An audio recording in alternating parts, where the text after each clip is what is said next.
apa, untuk masalah yang apa. Karena memang data yang tersebar nantinya, ketika kalian pusatkan, setidaknya ini akan memperoleh informasi yang lebih menarik, spesifik.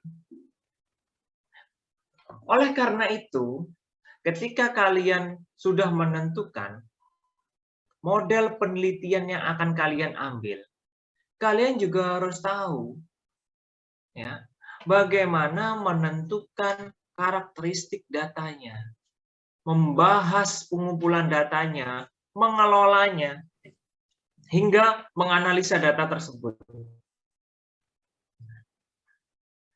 Karena memang ketika statistika ini deskriptif, bukan hanya untuk kuantitatif saja, kualitatif juga bisa. Tapi ketika kita mengkaitkan bagaimana penggunaan data statistika yang deskriptif, jelas ini untuk menjembatani penelitian kuantitatif. Karena memang kegunaan statistika deskriptif ini, ya, jelas yang pertama, kumpulan data kalian tersaji dengan ringkas, rapi, dan dapat memberikan informasi inti. Kalian bisa menyebarkan angket, survei. Jelas data kalian kan rinci. Kemudian kalian bisa membuat grafik dan numeriknya, urut-urutannya seperti apa. Di sisi lain kalian juga mengkaitkan apakah dari responden yang saya pilih nantinya saya kuatkan lagi ke dalam informan. Hal semacam itulah yang harus kalian pahami. Jangan sampai kalian itu lupa bahwa ketika saya menggunakan kualitatif, saya tidak boleh menggunakan statistika, data statistika. Boleh. Dan itu bisa digunakan untuk memperkuat penelitian kalian. Di sisi lain, ya, statistika deskriptif ini untuk mengukur dua karakteristik dari setiap respondennya dan meneliti hubungan keduanya. Kalian bisa melihat hubungan antar satu responden dengan responden yang lain. Dengan apa? Memunculkan pertanyaan-pertanyaan baru. Yang di mana kalian bisa mengetahui perbedaannya. Jangan sampai data yang kalian sebar itu datanya jenuh. Ya. Jenuh dalam artian memiliki similarity yang begitu erat. Jadi tidak ada variasi data. Dengan data yang sama, penelitian dipastikan akan begitu-begitu saja. Hasilnya ya sudah pasti akan ditebak. Ketika ada perbedaan data, akan terlihat bagaimana kita bisa memperoleh informasi yang menarik. Di sisi lain, bahwa statistika deskriptif ini berperan penting ya untuk mempersiapkan analisa data. Jadi ketika kalian sudah memulai ya, saya menyebar survei dulu. Untuk apa? Untuk mengetahui siapa yang informan yang akan saya gunakan. Karena saya gambling, Pak. Akhirnya kalian menentukan populasinya. Ambil satu. Ternyata menentukan bahwa dari 10 orang yang menjawab, Pak, ternyata 5 orang ini sesuai dengan karakteristik informan saya, yaitu yang kalian pakai. Jadi kalian jangan terpaku bahwa data statistik ini hanya untuk penelitian kuantitatif. Tidak demikian. Nah, ini contohnya, ya. Contoh statistika deskriptif. Ya. Jelas, salah satu dampak ya, dari belum membaiknya sektor real adalah tingkatnya pengangguran di Indonesia. Pada Agustus 2004, jumlah pengangguran terbuka mencapai 10,3 juta. Februari 10,9 dan ya pada Februari 2006 mencapai 11. Ini bisa kalian gunakan. Bagaimana melihat perilaku mahasiswa pengguna media sosial? Ya. Salah satu dampak yang berhubungan erat dengan perilaku mahasiswa adalah banyaknya penggunaan media TikTok di kalangan mahasiswa UIN. Pada periode pertama saja, di tahun 2022, banyak mahasiswa UIN sebagai pengguna TikTok aktif. Hal ini dibuktikan dari data yang diperoleh berdasarkan, nah, itu bisa kalian gunakan. Ya. Jadi kalian jangan terpaku, karena data ini juga didapatkan melalui metode.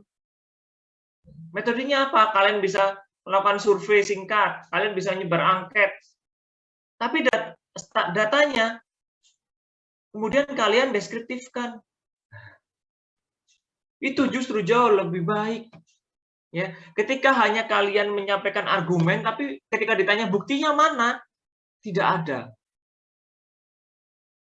Jadi ini diperlukan sebagai memperkaya data kalian. Ya. Hingga akhirnya nantinya kalian tahu dari grafik dan tabel yang ada itu menunjukkan bagaimana tulisan kalian. Di sisi lain, tadi kita berbicara statistika deskriptif, kita berbicara sekarang adalah inferensia. Jelas, yang namanya inferensia ini sangat erat dengan penelitian kuantitatif murni atau dengan paradigma yang positif. Statistika inferensia ini mencoba untuk menganalisis data dan juga mengambil kesimpulan. Kesimpulannya dari mana? Dari hipotesa yang kalian buat. Apakah hipotesa yang kalian buat ini sesuai atau tidak, diterima atau tidak? Ya. Kedua, dapat menganalisis sebagian data dan keseluruhan data. Jadi ketika kalian menentukan suatu objek, ya, di mana objek ini adalah populasinya, kalian bisa meneliti sebagian atau bisa meneliti semuanya. Ya. Tentu saja statistika inferensia ini menggunakan pendugaan parameter. Ada parameter ukurnya. Ya. Kalian parameternya menggunakan apa? Menggunakan apa? Bisa jadi kalian parameternya jelas, parameter saiki menggunakan tingkat pendidikan. Parameternya menggunakan pekerjaan. Dan kalian harus membuat dan menguji yang namanya hipotesa. Hingga akhirnya kalian membuat kesimpulan yang berlaku umum. Hal yang mendasar dari perbedaan penelitian kuantitatif dan kualitatif pada ini loh. Ya. Kuali itu dari umum ke khusus, kuanti itu dari khusus ke umum. Nah, jelas ya. Dan pada statistika inferensia itu terdapat 4 karakteristik utama. Pertama, kalian melakukan pengamatan secara acak. Random sampling. Kalian juga melakukan teknik penarikan sampling. Dari random, kalian ambil siapa yang akan jadikan sampel-sampelnya. Datanya jelas dalam bentuk angka. Murni angka. Tujuan umum inferensia. Ya.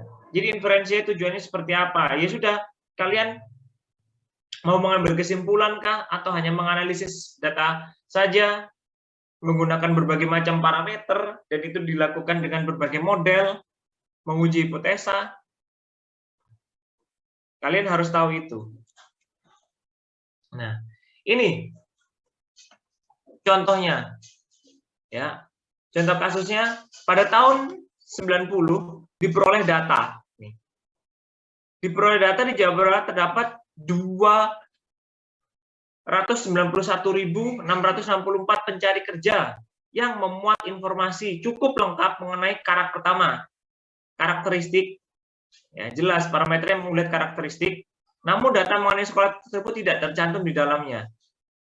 Bagaimana kalian bisa melihat data sekolahan dari 291.664 ini, tapi tidak ada data mengenai asal sekolah? Yang dilakukan apa? Ini adalah populasinya. dan kalian melakukan survei terhadap sampel yang akan kalian ambil. Bagaimana cara mendapatkannya? Apakah jelas di survei semuanya? Tidak. Dalam statistika inferensia, sampel dipilih secara random. Random. Kalian sesuaikan. Dari sini kira-kira sampel yang akan saya ambil berapa? Ada rumusnya. Ya, setelah ini kita akan tahu rumusnya. Misalnya, 2.500 mencari kerja. Hingga akhirnya kita membuat dugaan bahwa sejatinya asal sekolah rata-rata mereka lulusan SMA. Jadi kayak gitu. Dan nantinya dugaan kalian itu harus bisa menggambarkan populasinya. Kalian tidak bisa menebak begitu saja, oh sekitar 300%-nya bahkan atau 600 orang dia lulusan SD, harus ada caranya. Nah, jadi kalian paham nantinya bagaimana memilah, memisahkan, dan juga menggunakan data statistika yang inferensial. Bagaimana dengan statistika parametrik dan juga non-parametrik? Tadi kita berbicara tentang aktivitas ya. Pertama tadi secara deskriptif, aktivitasnya secara deskriptif itu menyangkut berbagai macam model. Yang kedua, bagaimana statistika inferensial. Kali ini kita akan melihat bagaimana metodenya, dengan metodenya. Statistika parametrik dan juga non-parametrik. Nah, statistika parametrik ini berhubungan dengan inferensi statistik yang juga membahas parameter populasi. Parameter populasi ini seperti apa? Parameter populasi ini ditentukan dari besaran populasi yang kalian ambil untuk dijadikan objek penelitian. Nah, kemudian jenis datanya adalah interval dan juga rasio. Distribusi datanya itu normal atau mendekati normal. Ya. Ketika statistika non parametrik ini jelas statistik yang membahas parameter populasi. Nah, kalau ini kan berhubungan dengan statistika inferensi statistika yang membahas parameter, kalau ini dia statistika dengan membahas parameter populasi. Kedua, jenis datanya nominal atau ordinal. Hingga akhirnya distribusinya ini diasumsikan tidak normal. Contohnya semacam ini.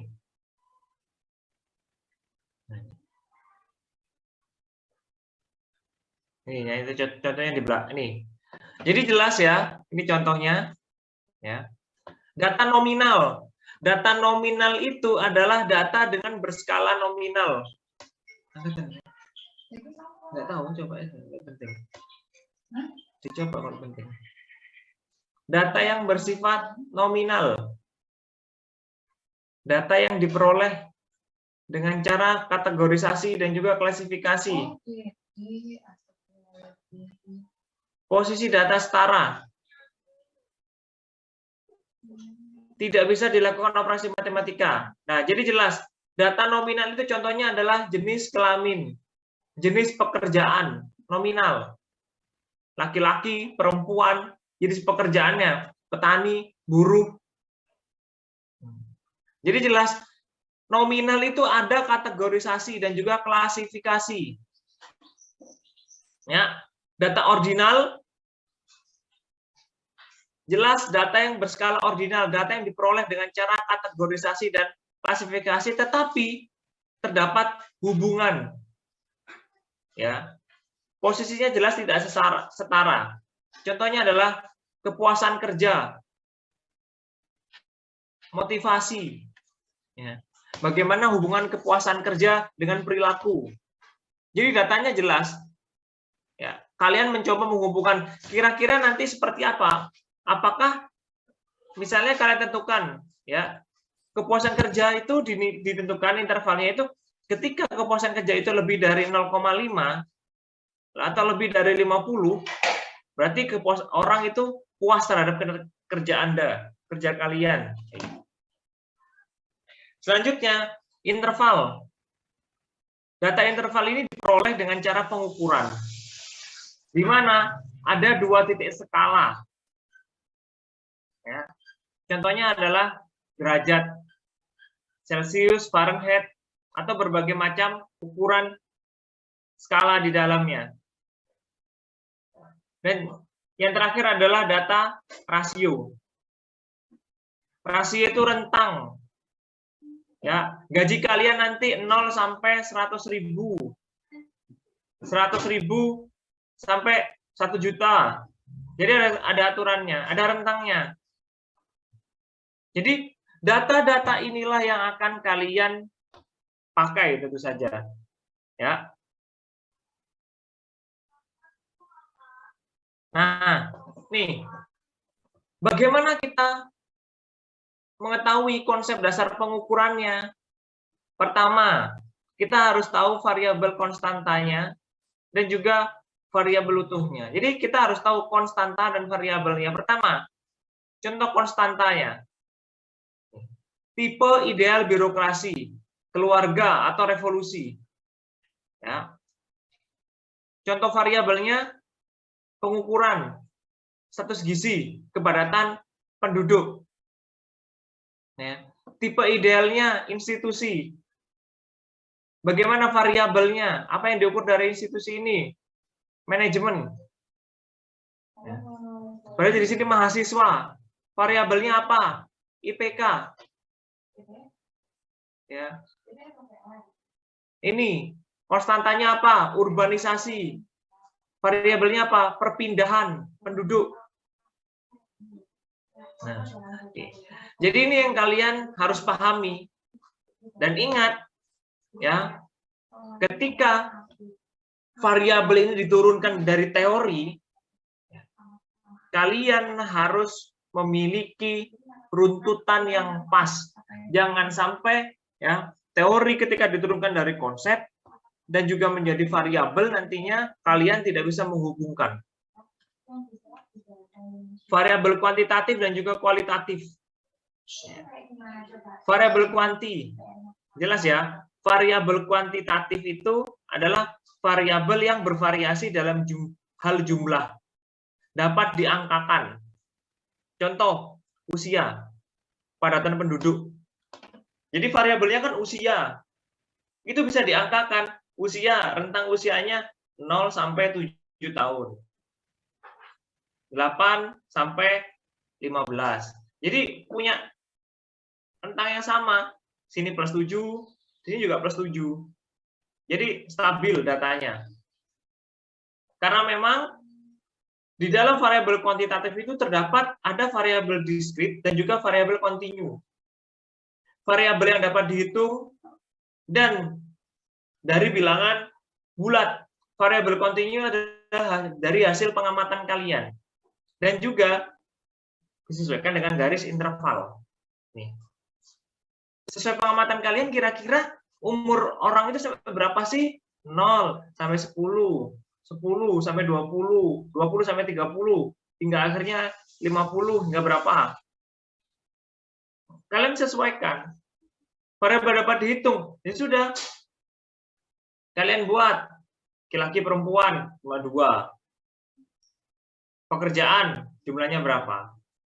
Apalagi kalian nantinya harus bisa menentukan bagaimana skala-skala yang kalian pilih untuk menyederhanakan variabel ke dalam daftar pertanyaan.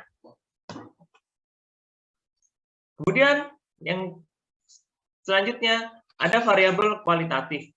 Variabel yang tidak dapat diangkakan. Contohnya, kalian memberikan yang 1 pada kategori perumahan, 2 pada kategori perkampungan. Nah, ini seperti apa yang saya bilang tadi. Ya, kalian kode variabel kualitatif itu adalah kode, ya, decoding datanya. Orang pertama, rumusan masalah pertama 1P 1. Bentar, kakak pakai headset dulu ya.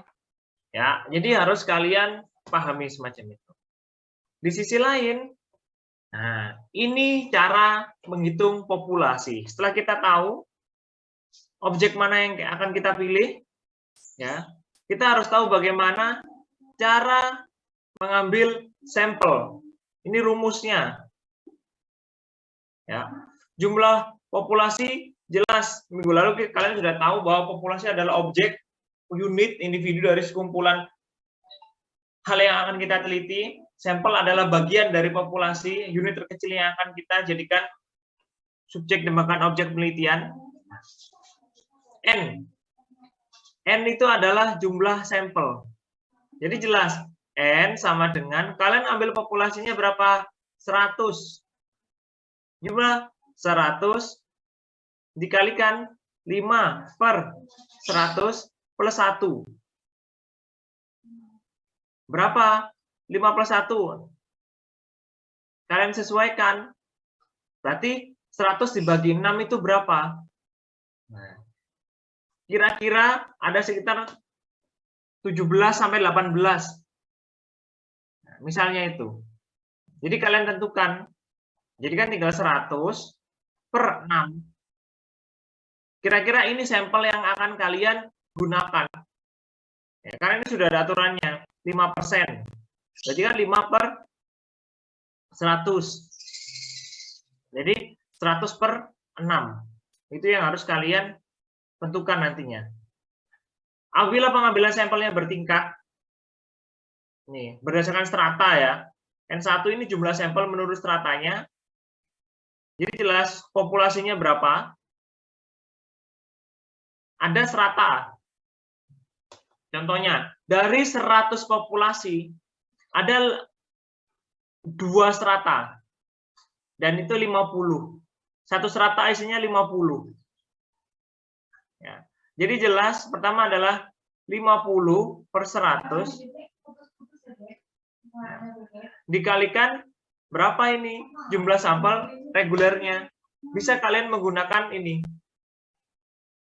Jadi dikali di sini. Jadi ini berhubungan. Kalian harus tentukan sampel regulernya dulu secara umum. Kalian bisa menentukan sampel bertingkatnya ini seperti apa. Oke. Ya. Jadi untuk menentukan sampel ada berbagai macam caranya. Salah satunya kalian menggunakan pengukuran ini. Tapi jumlahnya harus kalian tentukan dari sini loh ya. Metodenya kalian bisa ambil dengan berbagai macam cara, tapi jumlahnya kalian tentukan di sini. Ya. Kalian bisa menggunakan cluster sampling, Pak. Ya, di cluster, Pak. Tapi jumlahnya sama. Misalnya 17 ya sudah.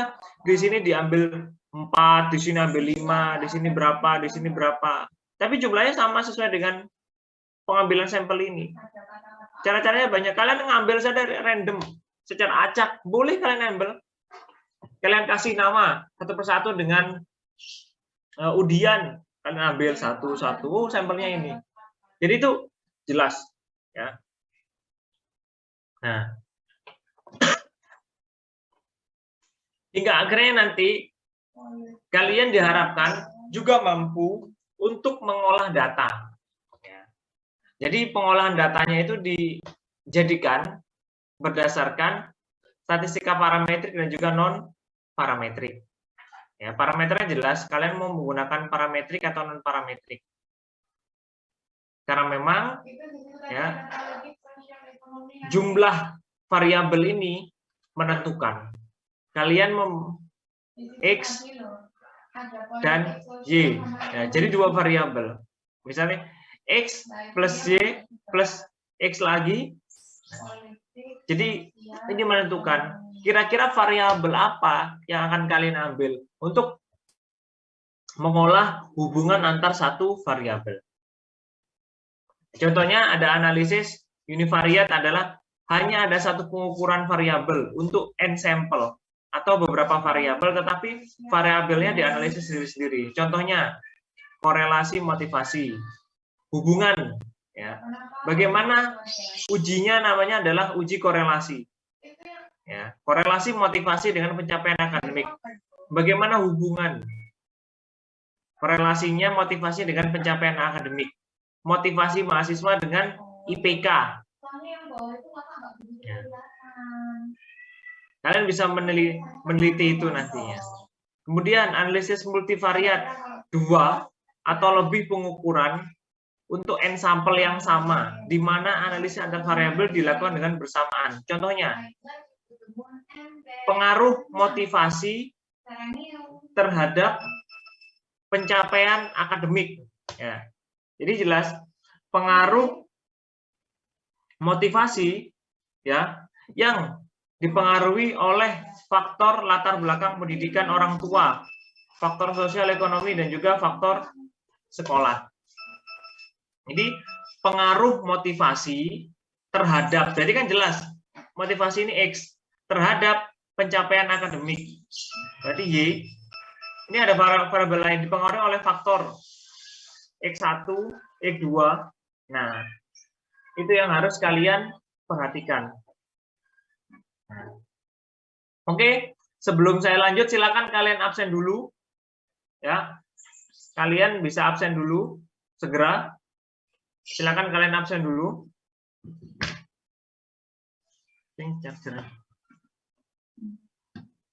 Oke, absen dulu, kalian segera sampai jam 9. Ya, absennya.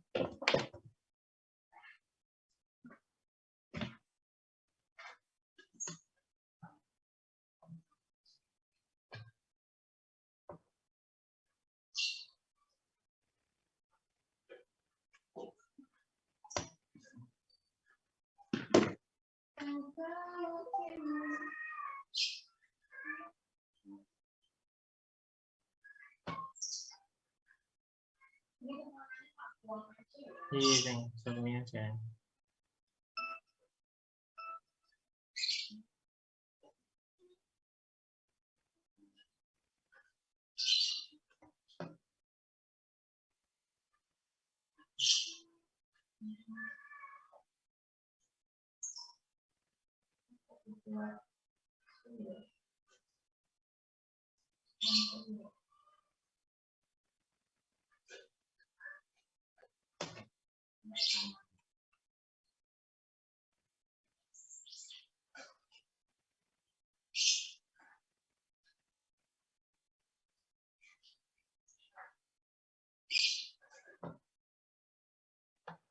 Dia sudah absen semuanya ini? Halo?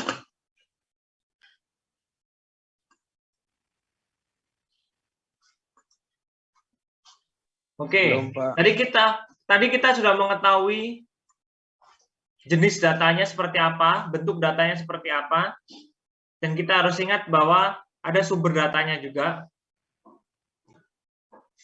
Datanya melalui angket, ya, wawancara, pengamatan, ujian, dan juga dokumentasi.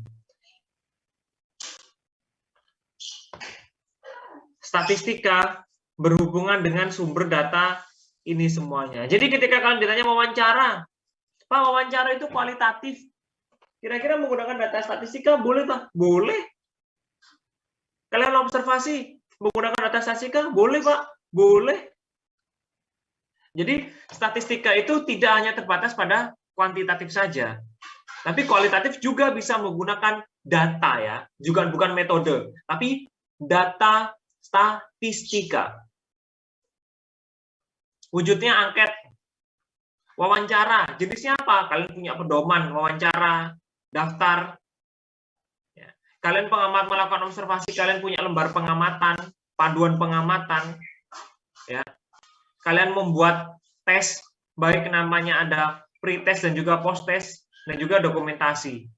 Dan dokumentasi ini berupa tabel, berbagai macam bentuk-bentuk yang berkaitan dengan hal yang menunjang penelitian kalian. Jadi semua ini bisa kalian gunakan. Ya. Oke, dari sini Ada yang mau didiskusikan? Ayo, Tanya, ada yang Pak. didiskusikan? Mau tanya silakan. Iya. Eh, Tadi kan ada sedikit bahas analisis multi sama multi ya, Pak, ya, kalau nggak salah. Gimana deh suaramu kecil? Oh, kecil ya, Pak? Sudah jelas, Pak? Hah? Nah, ya. Tadi sedikit dibahas tentang analisis multi sama multi, Pak. Nah, yang multi itu kan hubungan. Kalau multi ke pengaruh. Kalau misalkan multi ini pengaruh, berarti kan pasti berhubungan, Pak, ya. Secara tidak langsung berarti multi itu juga mencakup multi. Apa gimana, Pak? Yang namanya, ya, ini sebentar saya share screen gambar. Tadi kan kalau putih kan dia korelasi ya. Kalau tadi kan kedua adalah pengaruh. Korelasi bagaimana hubungan X dan Y. Bagaimana pengaruh X ya. Pengaruh X dengan Y. Berarti kalau hubungan untuk melihat bagaimana hubungan X dan Y, jawabannya punya hubungan atau tidak. Sama, pengaruh X dengan Y, dia punya pengaruh atau tidak. Kayak gitu. Jadi contohnya seperti yang tadi, motivasi dengan IPK. Kira-kira ada nggak hubungannya motivasi dengan pencapaian akademik seseorang? Ternyata ada, Pak. Nah, ini dibuktikan dari mana? Artinya kamu buat hipotesa satu. Semakin baik motivasi mahasiswa, semakin baik pula IPK yang akan didapatkan. Semakin minim motivasi mahasiswa, belum tentu semakin minim IPK yang didapatkan. Nah, dari situ diturunkannya dari situ hipotesanya. Kan nanti kan diuji, benar nggak? Apakah sesuai atau tidak? Sama kalau melihat pengaruh juga pun sama. Kira-kira pengaruh ini punya motivasi, motivasi ini benar-benar berpengaruh nggak pada IPK-nya. Jadi analisanya nanti berbeda. Apa? Ada korelasi, ada ujinya, ya, ada uji ANOVA. Jadi kayak gitu.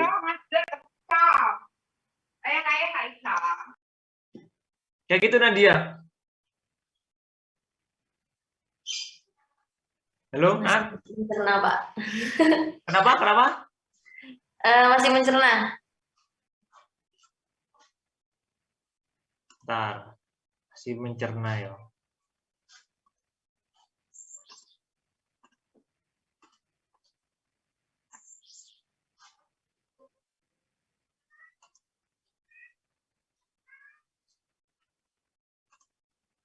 Bentar.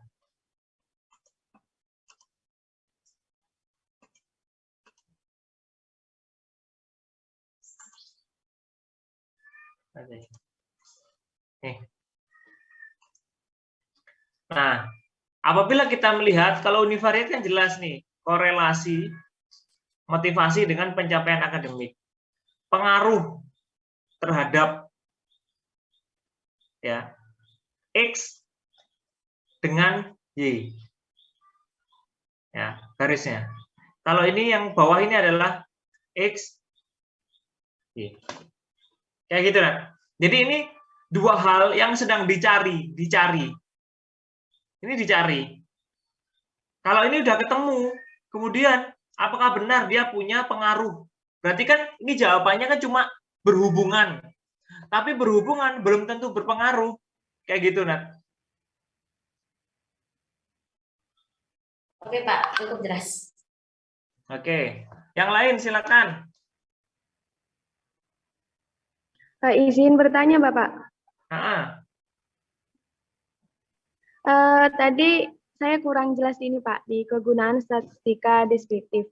Tadi yang ketiga itu kegunaan statistika deskriptif adalah untuk mengukur dua karakteristik setiap responden dan meneliti hubungannya.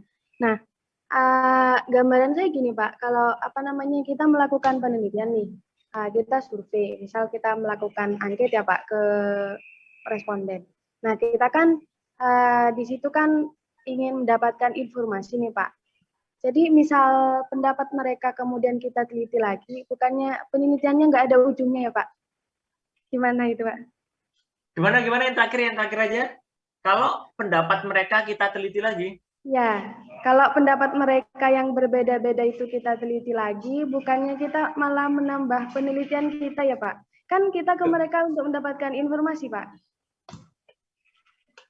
Oke, pertama ini ya, dapat mengukur dua karakteristik seperti yang saya sebutkan tadi, ada dua karakteristik, motivasi dengan IPK.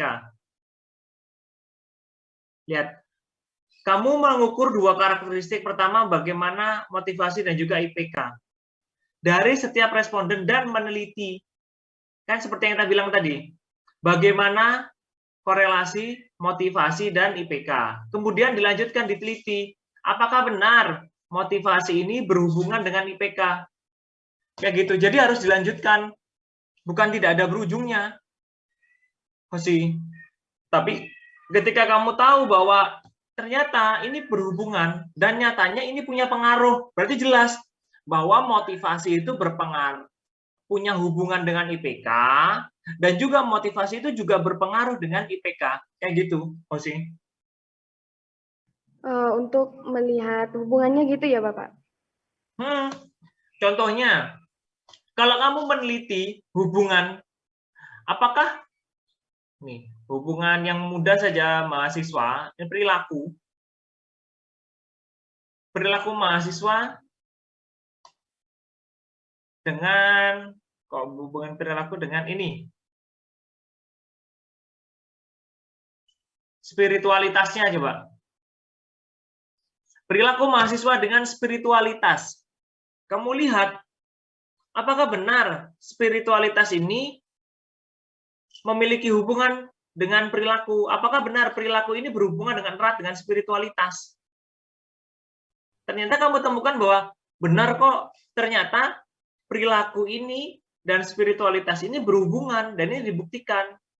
Nah, kemudian kamu lanjutkan lagi penelitianmu, bahwa memang ketika hanya berhubungan, tapi kan kamu belum tahu apakah hubungan ini memiliki pengaruh atau tidak. Bisa saja hubungan ini berlangsung tapi tidak memiliki pengaruh. Nah, kamu lanjutkan, ternyata perilaku mahasiswa ini berpengaruh kok pada tingkat spiritualitas mahasiswa. Dan ini ditunjang dengan apa-apa segala macam. Kayak gitu sih. Sangat jelas Bapak, makasih Bapak. Oke, sebentar sambil kalau ada pertanyaan saya izin ke belakang dulu sebentar.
Oke, ada yang lagi ditanyakan, silakan. Menyambung dari yang tadi jawabannya Hosina Pak, berarti nanti yang karakteristik itu tadi bisa didapatkan dari misalkan data penjualan sabun lah merek tertentu itu di bulan apalah misalnya gitu. Berarti nanti itu termasuk dari statistik deskriptif bukan Pak? Penjualan sabun misalkan tingkat penjualan sabun gitu di daerah tertentu itu.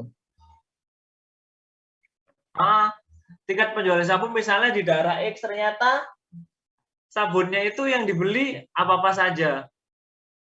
Jadi kalau menggunakan deskriptif semacam itu, tapi kalau menggunakan inferensia, ya bisa kelihatan berapa persentase yang tinggi, dilihat seperti apa modelnya. Jadi kayak gitu. Jadi ketika sabun ini menjadi salah satu faktor, misalnya bahwa jumlah pembelian sabun di tahun 2010 sabun ini tinggi, 2011 sabun ini lebih tinggi, di tahun 2000 ini lebih tinggi. Tapi kamu fokuskan bahwa data ini sifatnya umum, jangan hanya spesifik. Tapi kalau spesifik kamu masuk ke statistika inferensia, karena kamu ngambil sampel di suatu daerah kayak gitu. Tahu nggak maksudnya? Tahu, Pak. Berarti Jadi nanti kamu ambil konteks Indonesia, ya sudah, penjualan sabun ini di Indonesia seperti apa.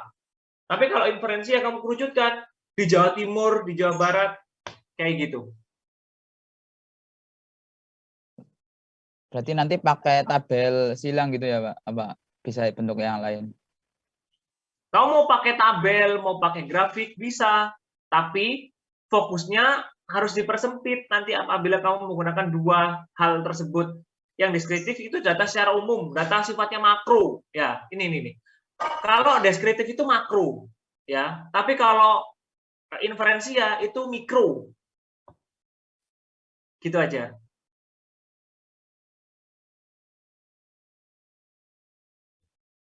Kayak gitu, Cuk. Oke, Pak. Makasih. Oke. Ada yang lain? Silakan. Saya izin bertanya, Pak. Konfirmasi. Untuk yang pertama tadi terkait populasi dan sampel, Pak. Terkait tadi dijelaskan ada rumusnya terkait pengambilan sampel, jadi tidak sembarangan. Tadi ada 5% itu, apakah itu sudah paten, Pak? Dan kalau memang sudah paten kan, kalau kemarin dijelaskan bahwa semakin kita sampelnya itu semakin banyak, hasilnya akan semakin mendekati.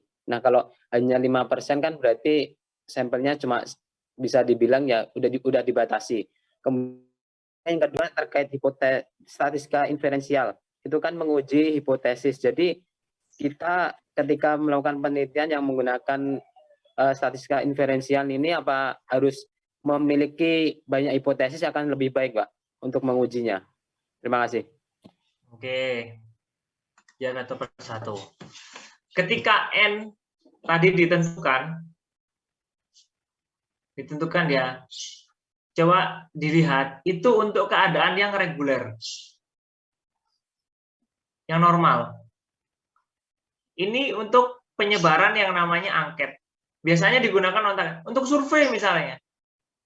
Tapi untuk survei, kan jelas kalau orang disurvei, semakin dia mendekati populasi, hasilnya semakin baik, menggambarkan populasinya.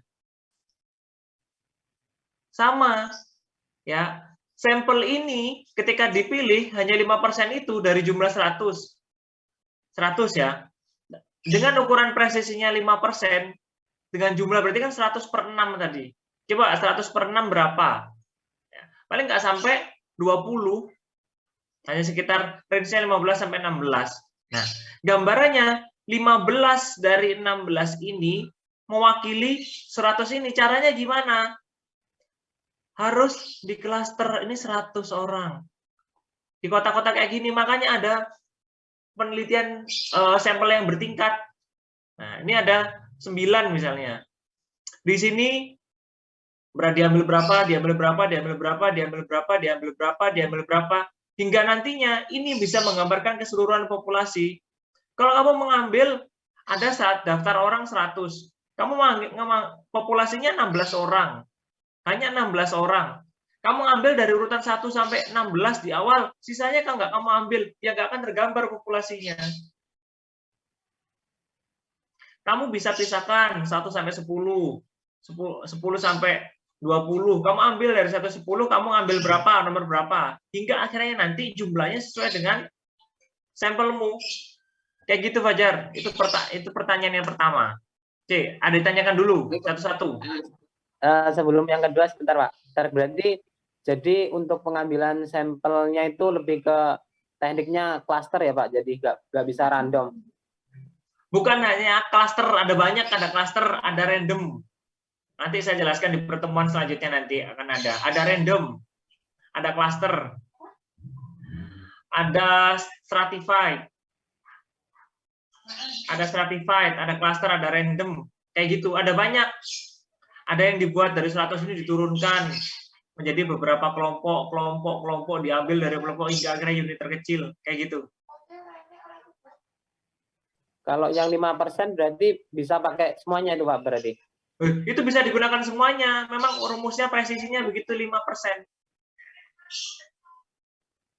5%, 5/100 kan nanti ditambah. Kan ini 100 populasinya. 5/100 ya sudah dicoret aja 100. Itu sama kan? 5+1 6. Tambah 1 sama dengan 6. Baik 1000 atau 90 berapa itu udah nanti pernya per 6. Kayak gitu. Kayak gitu Jar. Oke Pak, siap-siap. Oke, yang kedua hipotesa. Ya. Semakin hipotesa. Semakin banyak hipotesa, belum tentu nantinya hipotesa ini akan diterima semuanya loh ya. Hipotesa ini akan diterima sesuai dengan hasil uji. Kamu tentukan bahwa dari uji korelasi ketika X dan Y ini 0,5, tapi di sini muncul 0,4, ya udah ditolak.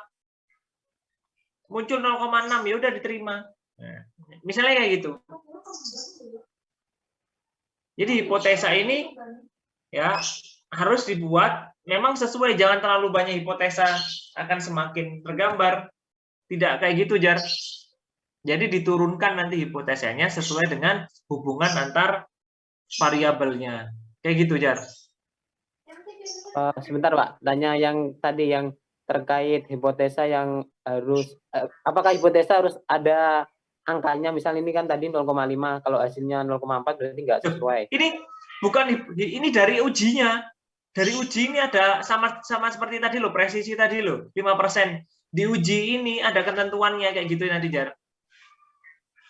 Contohnya, ya, ini contohnya. Jadi uji ANOVA X dan Y ini harus misalnya kurang dari 0,5.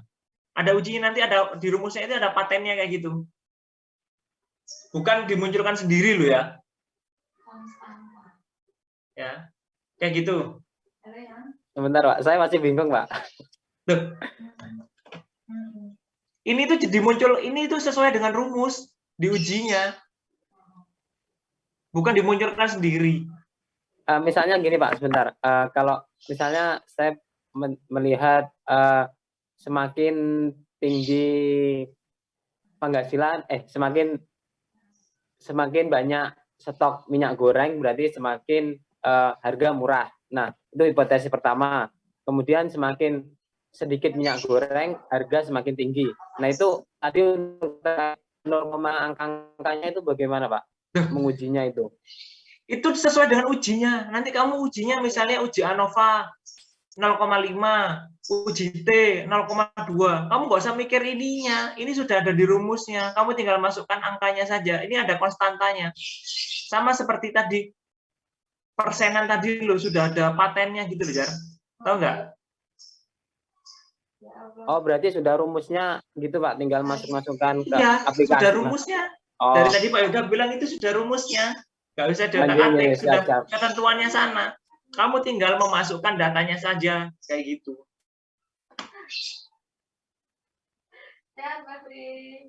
Gimana, Jar? Baik, saya Pak, paham. Terima kasih Pak. Oke. Nah. Ada yang lain? Kalian sudah mendapatkan pengetahuan tentang hipotesa sebenarnya di mata kuliah metode kuantitatif? Gimana? Halo? Belum, Pak. Belum. Baru dari mana metode kuantitatifnya? Kemarin masih menjelaskan variabel-variabel juga, Pak. Oh, baru variabel-variabel. Ya sudah, kalau gitu nanti pas hipotesa nanti kalian harus kuatkan itu hipotesanya.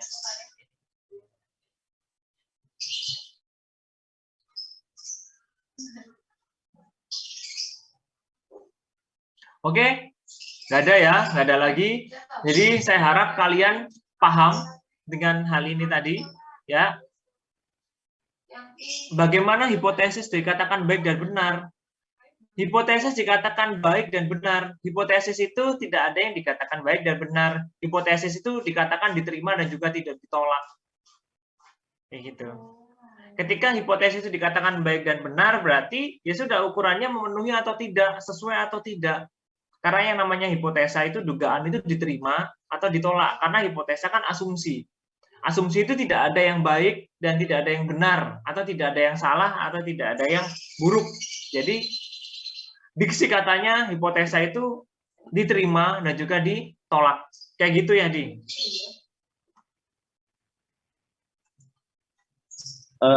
Maksudnya Pak, semisal kriteria hipotesis itu bisa diterima itu bagaimana? Misalkan hipotesa itu misal kriterianya bisa diuji atau apa gitu. Cirinya, hipotesis itu sesuai dengan turunan teori dan juga konsep yang diturunkan menjadi hubungan antar variabel. Gitu saja. Ketika kamu salah menghubungkan antar variabel dari teori yang kamu gunakan atau suatu hal yang kamu uji, berarti itu kurang pas, kurang tepat, kayak gitu. Karena hipotesa ini adalah asumsi. Asumsi bisa jadi diterima dan juga ditolak. Kayak gitu. Oke Pak, terima kasih. Oke. Udah ya. Kalau begitu, ya, ini ada 30 orang. Ini saya sambil absen semuanya. Silakan on cam semuanya ini. Saya absen juga, disembari kalian absen tadi. Saya akan capture. Ya. Oke, ada Zufar, Syifa, Ruhan, Hosi, Fajar, Nadia, Yahdi, Nur, Wildan, Purwi, Denny, Mustika, Agustin. Oke, ya sudah, senyum. Silakan senyum. 1, 2, 3. 1, 2, 3. Oke. Ya sudah. Terima kasih banyak. Ya, materi akan saya share nanti. Ya. Jangan lupa kalian kuatkan di metode kuantitatif. Tanyakan tentang hipotesis itu seperti apa, variabel itu seperti apa penjelasannya biar kalian paham. Kurang lebihnya saya mohon maaf. Selamat pagi. Assalamualaikum warahmatullahi wabarakatuh. Waalaikumsalam. Terima